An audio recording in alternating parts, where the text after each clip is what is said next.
It is Taylor Bridges here, back with another video, another review of Married at First Sight, Season 16, Episode 14, The Rope, the Feather, and the Bidet. This was last week's episode. Catching up, getting this one out today, and then I'll have the new episode out tomorrow. So thank you for tuning in. This episode, the couples met with Dr. Pia. I like Dr. Pia.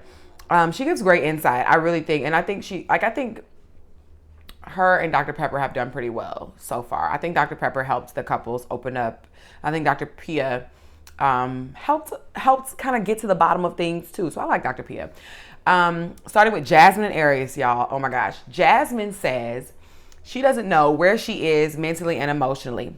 At the door is Dr. Pia. Aries says to Dr. Pia, that they are still holding on and they have some hope, essentially, for the marriage to work out. That's why they're still there. Okay, Aries. Dr. Pia asks Jasmine if she's getting her needs met, and Jasmine says no, she's not getting any affection and physical touch. Then Jasmine throws out there that Aries friend-zoned her on the honeymoon, and Aries was pretty much shaking his head up and down, which signals he's in agreement. They don't even hug. So I don't know what their plan is. I don't know what piece of hope Aries is talking about, but this is getting old, okay? Just exit the process. Dr. Pia observes that Jasmine is probably being agreeable, and Aries agrees. But this is a critique that we've been hearing from Aries and his cousin since the beginning about Jasmine. So there may be some truth to it. Maybe Jasmine, was always going to give a prim and proper pageant girl response to everything. Just a thought. Maybe she was always going to give that, because remember, the cousin, Foul, commented on how all of her answers were just all perfect and all this and that. So maybe that was always going to be her thing. Jasmine is going on about how even though Aries was participating in the games that they were doing the previous episode in the jar, asking her the questions, he didn't seem genuinely interested in the answer. And I can get that if that was the case. Dr. Pia asks Aries how he feels about Jasmine calling him out. He says he loves it. And baby, that was all she wrote with Jasmine. Jasmine could not contain those teeth and hide her smile. She was trying to, but she could not help it. I don't believe Aries at all, but I want to believe him. So that's what I'll choose to do. I do not believe there's anything. I don't think there's anything about Jasmine Aries is interested in. I think there's plenty that Jasmine offers to be interested in and attracted to. I just don't think Aries sees her that way. Now, their challenge is for Jasmine to spark the vibes. But I feel like Jasmine has already put herself out there for Aries enough, quite frankly. I feel like Jasmine has already put herself out there. The next scene they're in, they're wearing their Mr. and Mrs. aprons in the kitchen, chopping vegetables. Nothing really interesting went down. Aries basically admitted to never being attracted to Jasmine. And he was just going with the motions because Pastor Cal told him to. And that is definitely some stuff Pastor Cal would say. So nothing got solved for that. That's what I'm saying. At this point, like, what are we doing? Like, clearly y'all are not going to say yes on decision day. And at this point, I feel like Aries is doing he's trying to he's being disingenuous. He's really trying to pretend to still be interested, like there's still hope. But then there's clearly not hope. It's very clear. Nicole and Chris, they're installing a bidet. I think that is a great idea to have a bidet. Dr. Pia comes over. Nicole and Chris are doing the best of all the couples. They're cruising. Nothing new, really. Every episode, we know more and more information about their exes, past behaviors, and everything in between. Dr. Pia does hit the nail on the head with Nicole in regards to her being a people pleaser and depriving herself and not speaking up. And how Chris, being a safe space, should encourage her to want to open up sexually and communicate her needs to her husband and not just make it all about him. I think that was a great observation and advice from Dr. Pia. It was super quick to the point without all the fluff. The little sex box they received was kind of weak. Kirsten and Shaq. Kirsten and Shaq they're the last hope of some sort of entertainment that we have left. Jasmine and Aries and Clint and Gina are done for. And Nicole and Chris will say yes on decision day. So it's Kirsten and Shaq. So Kirsten and Shaq are as close to a wild card we can get, unless Dominique and McKinley pop up at the reunion, still together. Now that would be great. We know it's not gonna happen, but humor me, okay? Kirsten and Shaq are video chatting while he's on the road, and I'm loving seeing Kirsten's enthusiasm to go support Shaq at his events and how she misses him when he's away. I'm thinking she's being genuine, but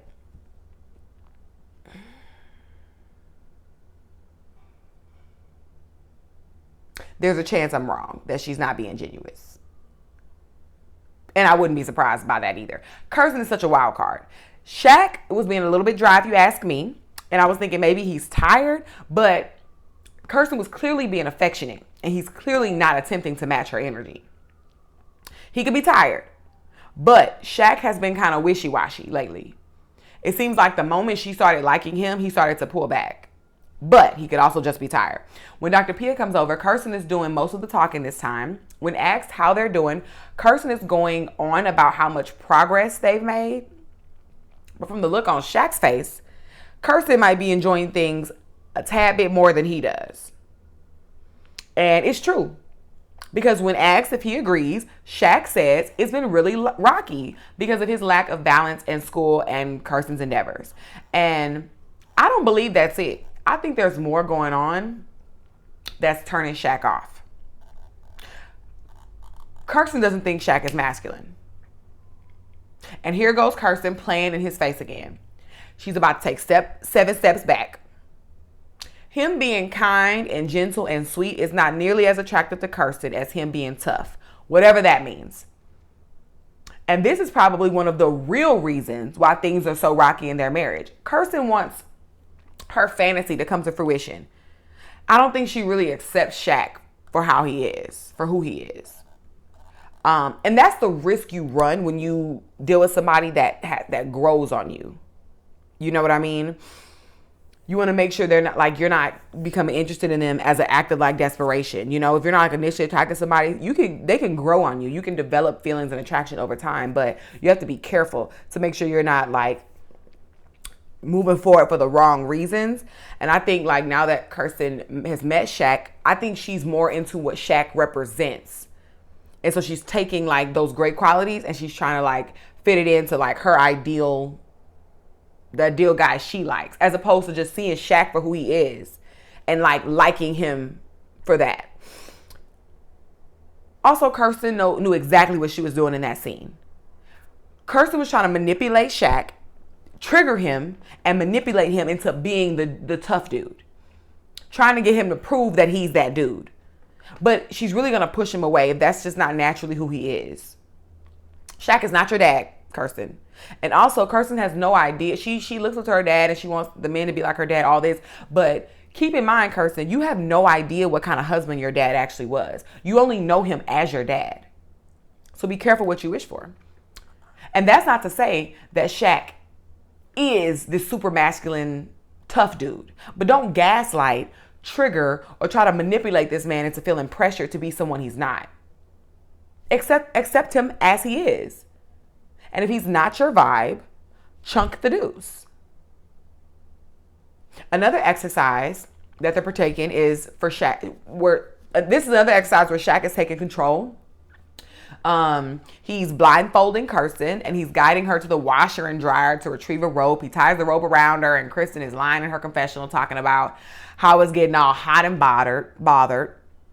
And Shaq doesn't even try to be sexy. Just like when he was putting the body paint on, I don't know, like just being weird, like Kirsten, stop lying. Shaq expresses he really wanted Kirsten there at his gig with him when he went out of town. And I was ready to say that he was being passive aggressive since Kirsten already said to us that she wished she could have been there. And that she was definitely going to his next gig. But Shaq says the plan was for them to both go. And that last minute while packing, she decided to hang back.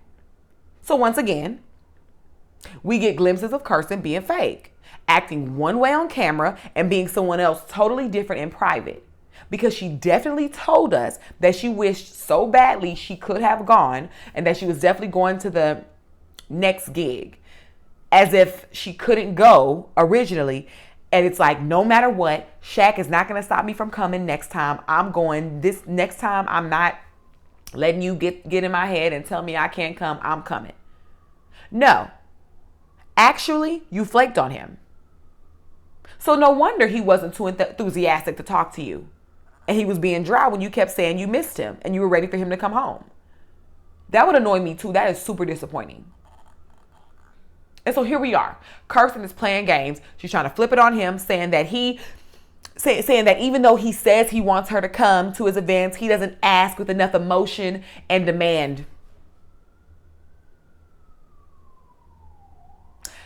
Okay, Kirsten.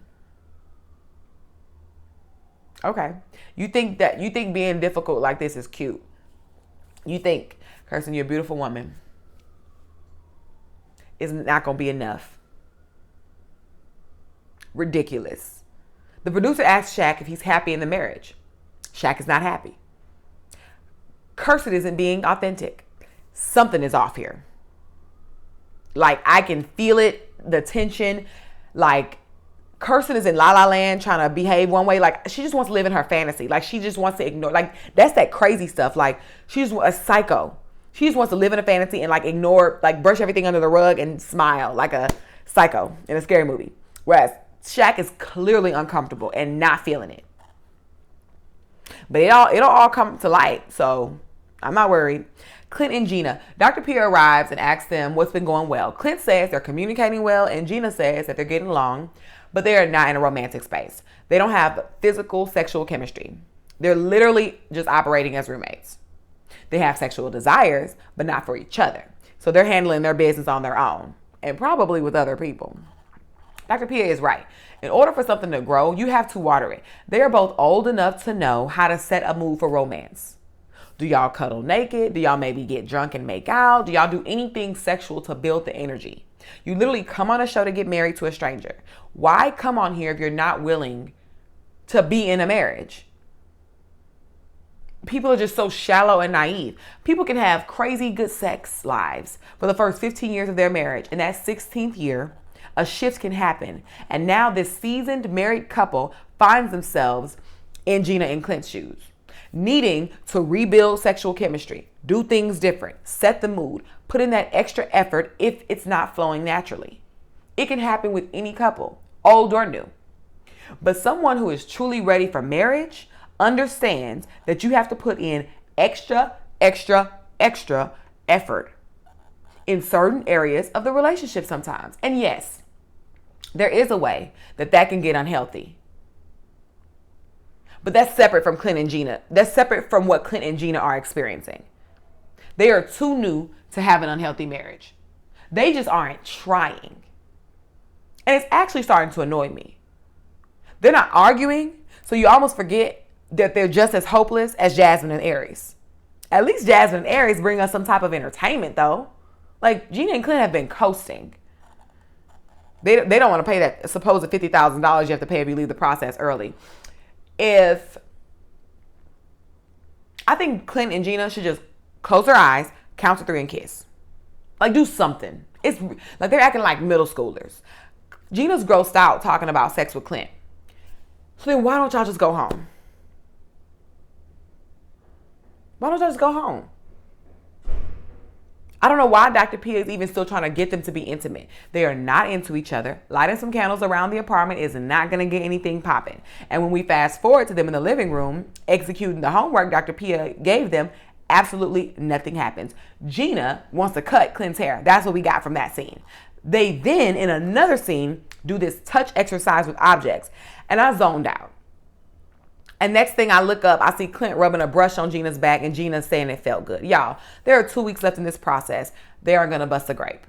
I'm really close to giving up on them. It really doesn't matter. There's really no point in really mentioning them in reviews anymore. They're not going to stay married.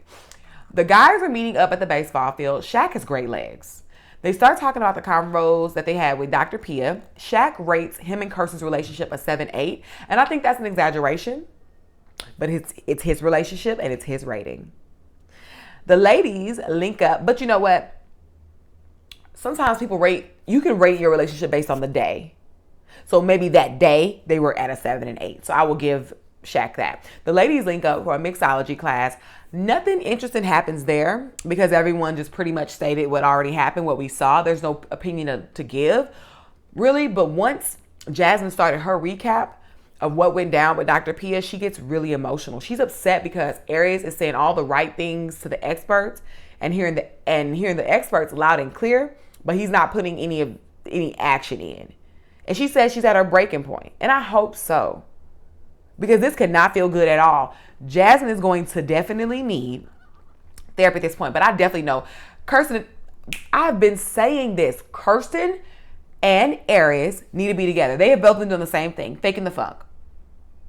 On TV, on camera to the experts, they are saying everything they need to say. Everything is said perfectly. But when lights go down, they're not fulfilling that. They're whoever they are to us and the camera and the expert, they are not that person to their spouses behind closed doors. Next episode, not Devon Franklin coming on the show the last week of the couple's marriage. But we'll see what he's going to give. But that's our review. Thank you for tuning in. Thank you so much. Please like, comment, and subscribe. And I will have the new episode out shortly. Bye, y'all.